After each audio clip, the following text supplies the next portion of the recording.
Hey, how's it going, guys? My name is Jackie Fish and welcome back to some more Mountain Blade 2 Bannerlord. Today we are diving in and taking a look at the amazing Blood and Smoke mod. Basically what this mod does is it adds in the Age of Gunpowder, completely changing up the Empire, Britannia and Valandia's unit rosters as well as the Azurai. Unfortunately the Sturgeons and because are yet to be changed, but overall I think the rosters that you currently have to mess around with in this updated mod for 1.7.1 is more than enough. So what we'll do is we'll dive into a campaign, we can take a look at all the units, and then we'll dive into a battle as well, because obviously it does dramatically change the way the battles are fought in this mod, because, you know, you now have gunpowder, you now have all these other weapons that are, you know, very, very heavily range based, and you have, as you can see, a few Swardian armors in this as well as all the new different types of guns. And each faction does have a unique style of gunpowder, and other styles like the Valandians are still very much about getting stuck into melee combat, but they do have access to kind of certain types of guns, and of course there is no one to recruit here, so we'll just TP over here really quickly and we'll take a look at a few of the rosters. The campaign map itself obviously has remained the same, no faction has conquered anything, but the two factions here in the Western Empire have changed colors, and I guess so have the Southern as well, and as you can see they've all got their own unique armors as well, and there's like different armors for each of the factions as well, which is nice. You can probably see Durhart as well if we find him. Yeah, you can see he's in Valandian armor. We're looking very nice indeed. So if we go here really quickly, I did not mean to speak to you. Go away, Otto. But that's again a nice little glimpse at some of the heroes. And again, of course, there is no one here to be recruited. Let me recruit. Here we go. We can take a look at the unit trees right here when it gives it a second to load. So we have the kind of melee-focused route down here, down the left. You start off with Peasant Levy, which do have access to that handgun. Nothing crazy. And then you kind of go down kind of a normal, traditional Swardian armor infantry line, along with a javelin line as well. These are going to be the Banner Knights. They have banners out their back, and they throw javelins. So overall, not that bad of a unit. But the main unit roster is definitely going to be these handgunners over on the right hand side, and you can see them how they do upgrade. But again, the Britannian rifle is very different compared to the Empire rifle, the Azurai rifle. These guys are, you know, not going to be as focused on that range combat as, say, a lot of the other factions in the mod, which again is really nice. They do have like a unit of Dragoons though, which is a nice little addition to them, and they have a unit of Grenadiers as well, so they actually do throw bombs at the enemy, which gives Valandia a pretty interesting setup, along with these Dragoon units as well, giving them a mobile cavalry unit to go and shoot in on the enemy. The Britannians, I think, have one of my favorite rosters in the mod. They look really, really cool. Let me just get somewhere where I'm not going to get charged by bandits really quickly. And as you can see, the Britannians, this is going to be the officer troop line, so this is going to be the noble troop line, and you can see they've got much more kind of like traditional rifles, and they also have like kind of grenade launchers as well with these iron hand cannons, which will do a ton of damage. And then we'll quickly find their normal unit roster as well. Right here, and you can see again they've still got a fairly hefty infantry line, but that rifle line is going to be way more potent and more effective. And they obviously have some more of these long rifles as well, but proper matchlock rifles. Then if we go over to the Empire, I believe all three of the Empire factions have the same roster, but again you can get a nice little glimpse of them. So again, this is going to be the noble troop line for the Empire, which is pretty goddamn vast. They have a lot of standard bearers, some elite heavy cavalry, and these guys have flintlock pistols, so again they're going to be much more hit and run, fire the pistols, and then probably charge into combat with that lance. We have the flag bearers here, and a nice little mix of them.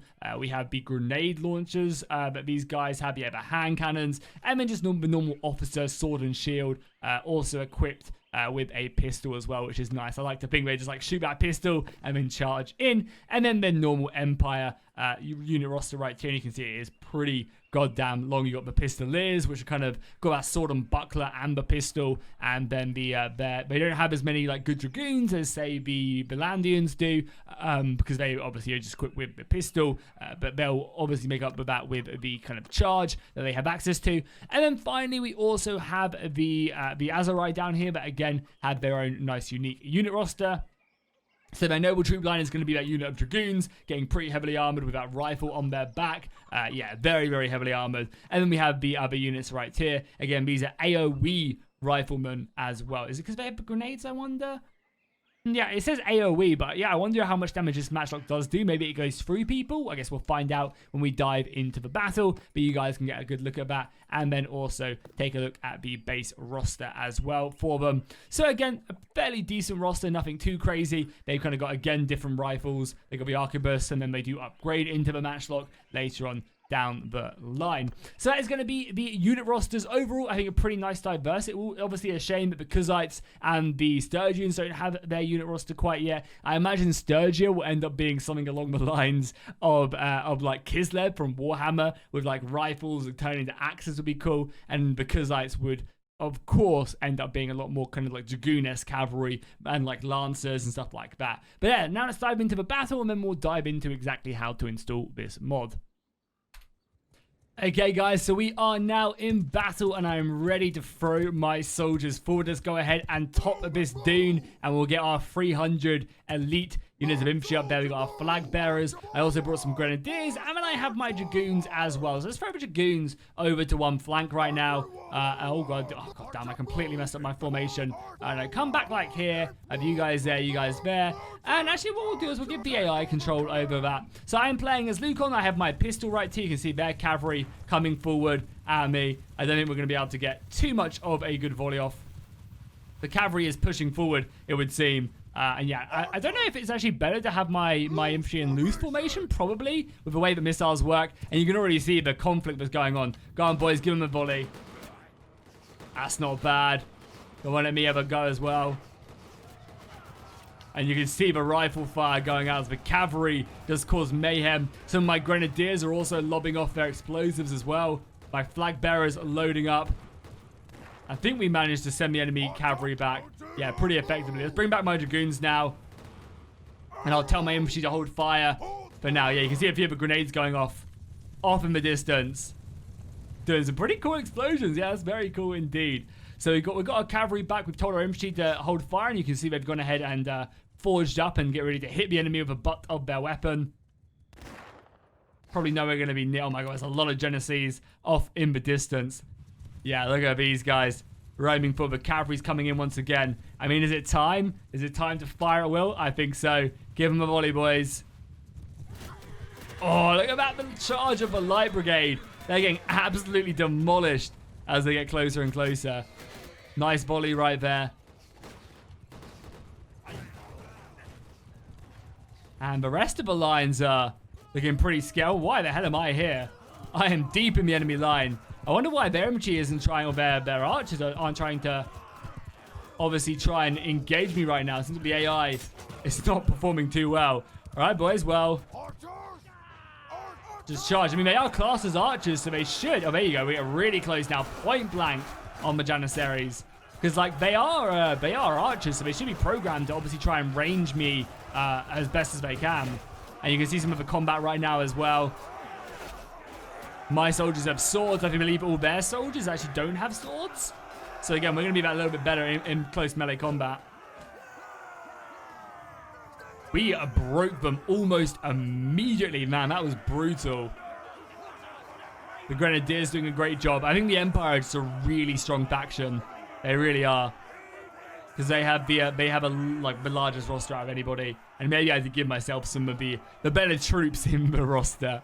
You can see some of the rifle. But overall, I think, yeah, it really does work. And maybe I did unbalance this battle just a tad. Can I get another shot off at all?